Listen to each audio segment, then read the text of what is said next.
Hello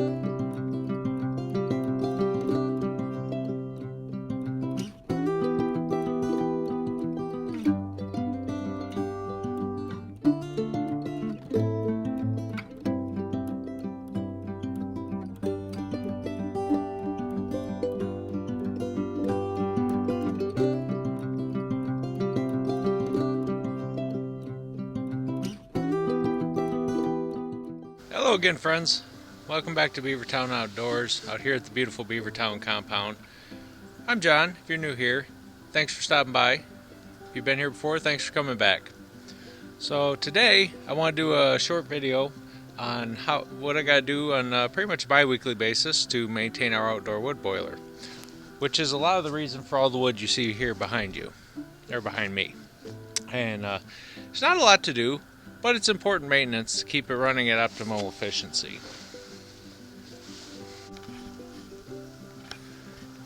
So, our outdoor boiler is a classic edge 550 by Central Boiler. This is the pre-titanium model. It served us quite well now for a few years. This replaced our old conventional boiler that we had, but it's gas fire model. Has that reaction chamber down at the bottom.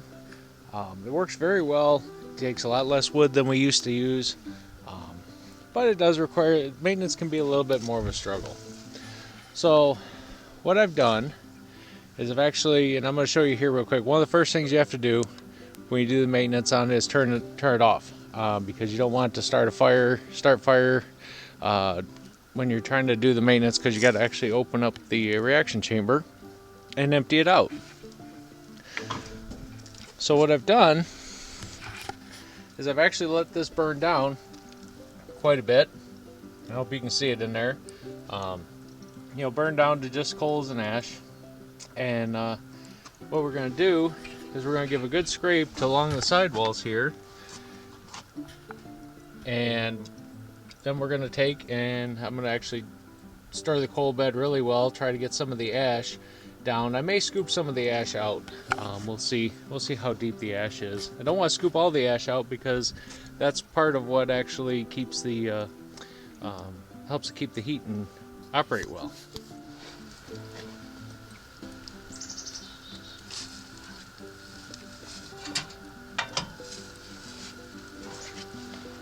So Central Boiler gives you this kind of hoe scraping tool. It works okay. But what I seem to find works better is this. It's just a standard drain spade shovel. You can get it at most hardware stores, big box stores. So this does a really nice job. Let's see how we just got to take and scrape down these edges here.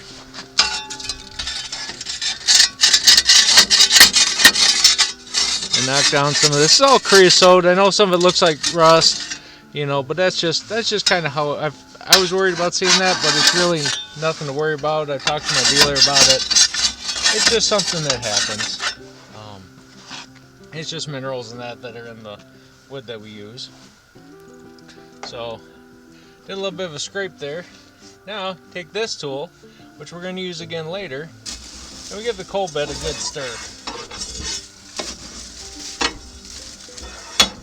That helps work a lot of the ash. You kind of start at the corners, and then the front and back, and we just work this around. You kind of stand back from it, because there's a lot of fly ash that comes out at you. Hopefully it's not making the camera screen too dirty to see. We just kind of work this towards the center and stir it up, because you'll feel it when you go in here. There's actually, it gets kind of compacted in here, and that's generally not a good thing. It just makes it hard to maintain a good coal bed. You want to kind of stir it up, keep air underneath there so everything burns completely. If you get a compact pile of ash, you don't get that much air in there. So we want to get good air. But now after you work it towards the center, you kind of want to work across. There's this tube right here. That's the air charge tube. That's for your second and third stages. Okay? So you want to always make sure that what's there is just these big pieces of coals, and that there's always kind of a little air channel. I found that works best is just kind of go from each side of it, make like a little air channel, and that keeps us so it doesn't backdraft on us. So that's pretty much it. That's pretty much it for the inside there. So now we're gonna move on to step 3. So now we come to the back of the unit, and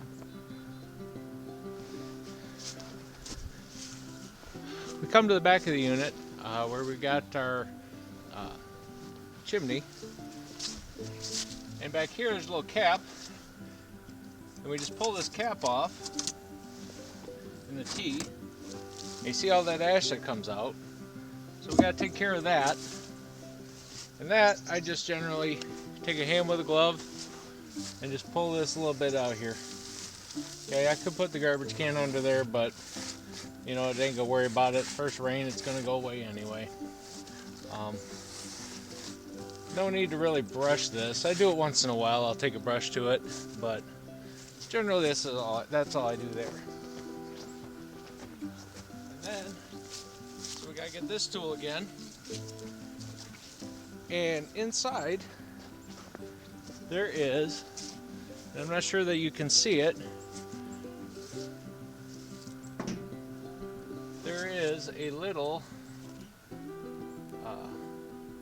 device inside that you can actually see. I don't know if you can see it back there. Okay, there's a little device you got to hook onto, and then that is what cleans the inside of the heat exchanger on these models. Newer models have a back door that you just open it up and you brush it out. That would be really nice. Unfortunately, the deal I got on this one, I couldn't pass up just for thousands of dollars just for a door. So anyway, you hook into that little thing back in there, which could be kind of a pain. And you just move back and forth. And what that's doing is that there's chains that hang in between the tubes of the heat exchanger, and it knocks all the ash and any creosote. There really isn't any creosote builds up in here. By the time it gets to here, it's all fly ash. So, but that takes care of that. Just a couple quick little hits with the chain there, and you're done. And just make sure we get this cap back on nicely. You know, and that's part of it here. And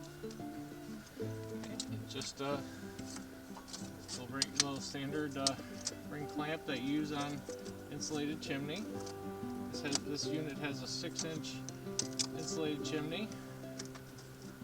Seems to be fine. So just kind of get on there right, and then it's all locked on. That's that. So the last part of this is cleaning out the reaction chamber. And on mine, there's a little twist nut here. We just open that up. Okay. Set that aside somewhere and open this up. It's got a ceramic door. Well, what we do is we look inside here. Yeah, you see we're piled up pretty good now. A lot of that's because I just knocked a whole bunch of stuff down there. Generally, this is what gets created, but you do get some in there, but it burns up pretty well as we go.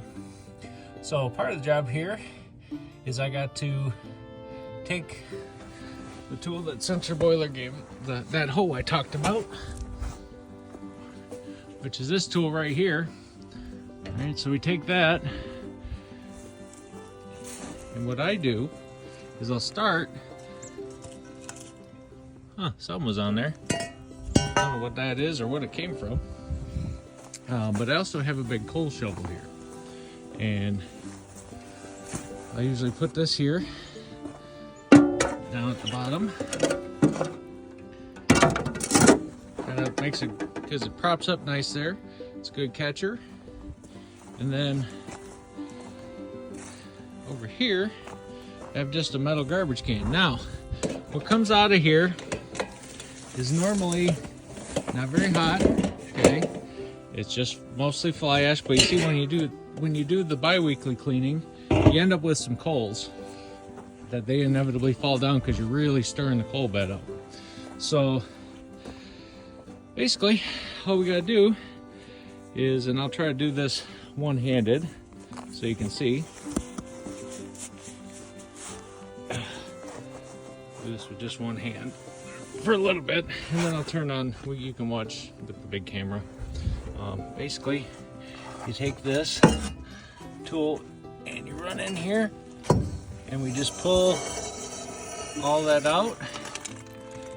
And see, there's still some heat in there.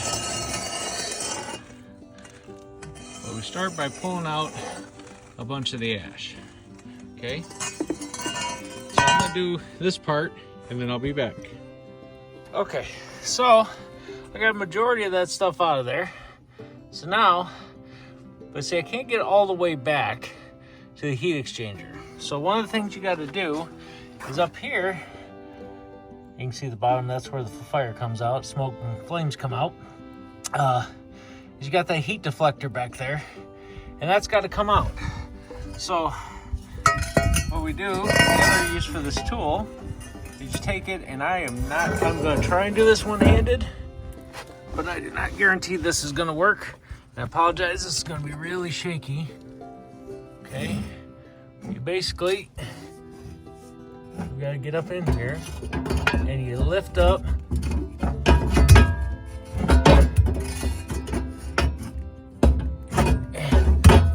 Yeah, I'm not going to be able to do it. So you lift up on that, see how it swings? It comes off a couple hooks, you just lift up and pull it down. And here's that heat shield. See, there's a couple tabs there, that's where it hangs on. But you just kind of lift up, push back, and it'll fall out of its hooks, and you just pull it right out. And now we have free and clear access all the way back to the heat exchanger. You can see all the fly ash and everything that's back there. So the way we got to deal with that is we take our hook tool again, okay, and what we got to do is go down in here,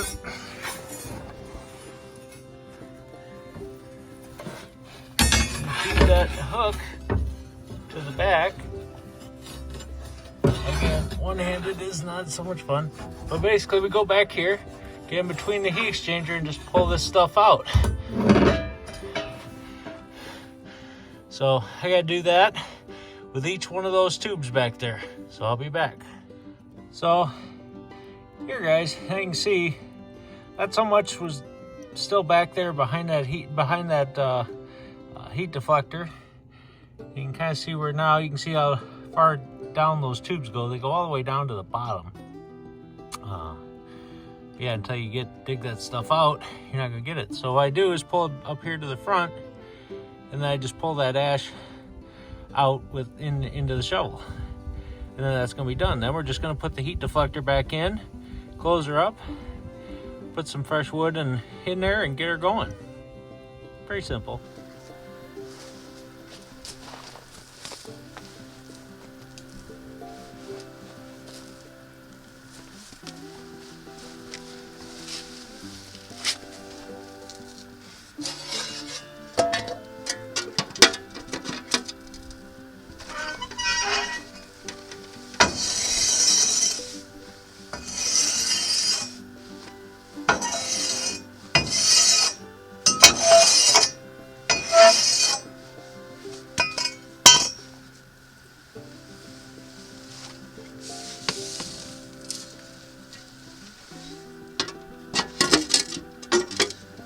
See all that fly ash? That's why you try to stay upwind of wherever that garbage can is. It'll choke it.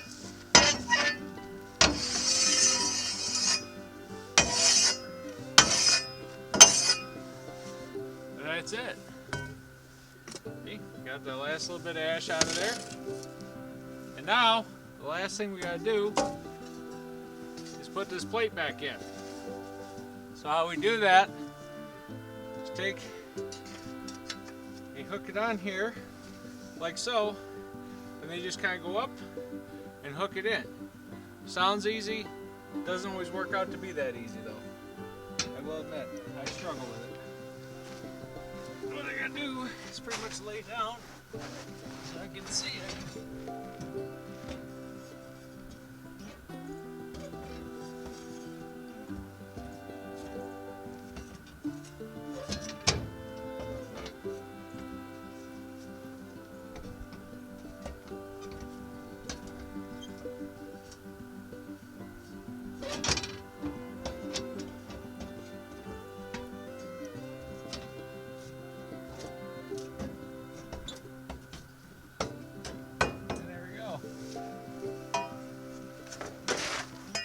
Back on. It's all hooked back on. There we go. You can see it moving a little bit. I got it hooked back on there. One of the other things too you want to look at, you see that little probe coming out of there? That's the thermocouple for the combustion chamber. You make sure you don't bend that or break that off. Every once in a while you got to kind of reach up in there and clean that off so it gets accurate temperature readings, because the boiler, the furnace, boiler, whatever you want to call it, goes off of those temperatures to know what stage it needs to be in. So now that we're done here, we're just going to close this door back up.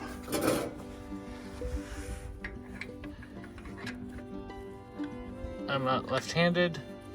Oh, focus. I'm definitely not left-handed. There, got it. Sorry I'm bouncing around here, guys. My tripod camera, cold weather and the batteries don't agree.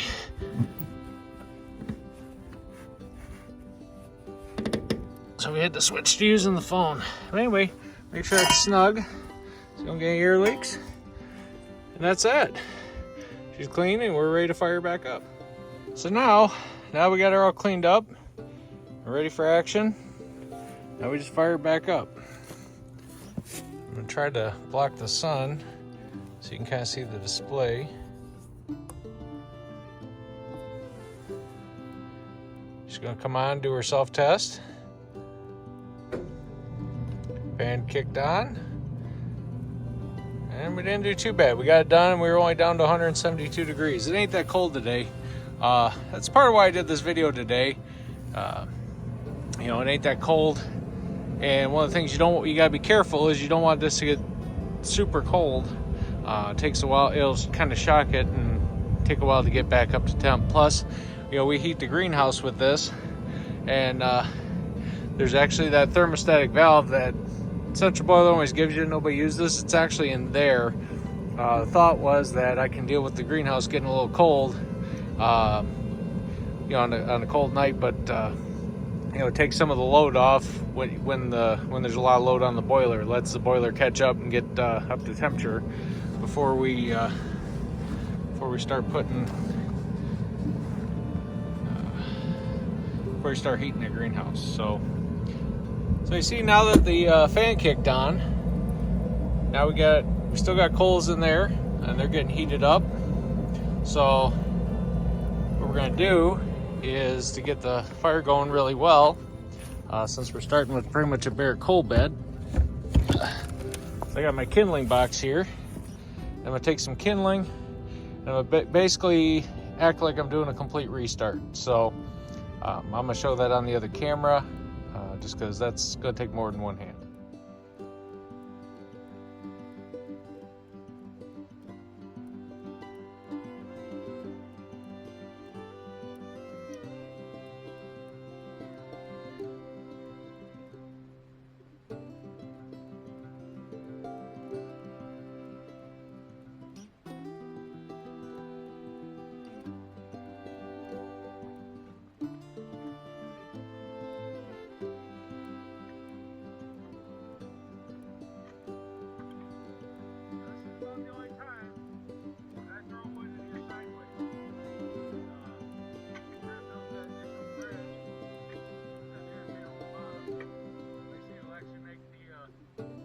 Flame come up really nice.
off. I usually like get a good fire going just for a few more seconds, and then I'm gonna shut the door.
Chimney and the temperature.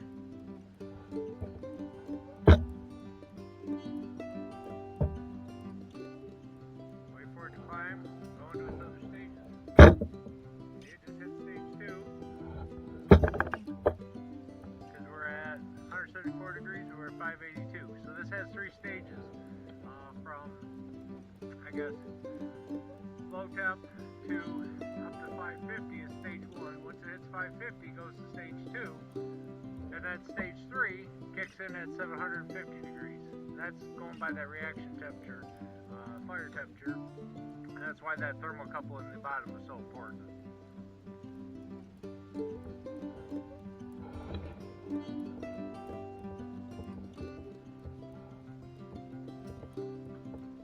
And there we go to stage 3. Got a good fire going, guys. Awesome. Okay, so now that we're on the 3rd stage, you can kind of see there's no real smoke. That's kind of the advantage of these. They smoke when you're in that 1st stage, you're going to get a lot of smoke out the chimney. But after that, once she gets in a 2nd stage, most of the smoke's gone. By the time it hits 3rd stage, yeah, there's no real smoke to be seen. She's clean. She's running. But now inside, I'll open her up. You can see we got really good fire going in there. But you see this burns from down at the bottom.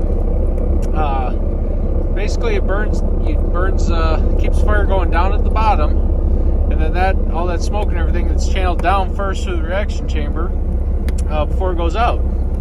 So, and we get a lot of smoke out. That's, another disadvantage of this model. This is one of the 1st generation of these. And I don't have the bypass lever. But it serves me well. It's been a great value. Keeps my family nice and warm. Keeps us all warm out here at the compound. And we don't worry about the thermostat. So I had to switch back to using the phone. Cold weather and camera batteries. The one thing you'll notice a little different on this video is I was using a camera I forgot I had. It was an outdoor Fuji camera that can do video. Last I remember, had a better microphone, so hopefully the audio quality in a lot of this is good. Probably not going to be as good as the phone. I mean, that camera's a few years old now, but it should hopefully do the job. But I do need to get some new batteries for it. I only have 1 battery. It looks like I got a little bit of schmutz on me. That's all right. No job's worth doing unless you get dirty, right? So, anyway, I think this is our 3rd year with this boiler, 4th year with this boiler. It's been good. Like I said, I'll admit, it's a little bit more work than the old one. There's a little bit more maintenance goes along with it. But the benefit is, our old boiler, we used to use,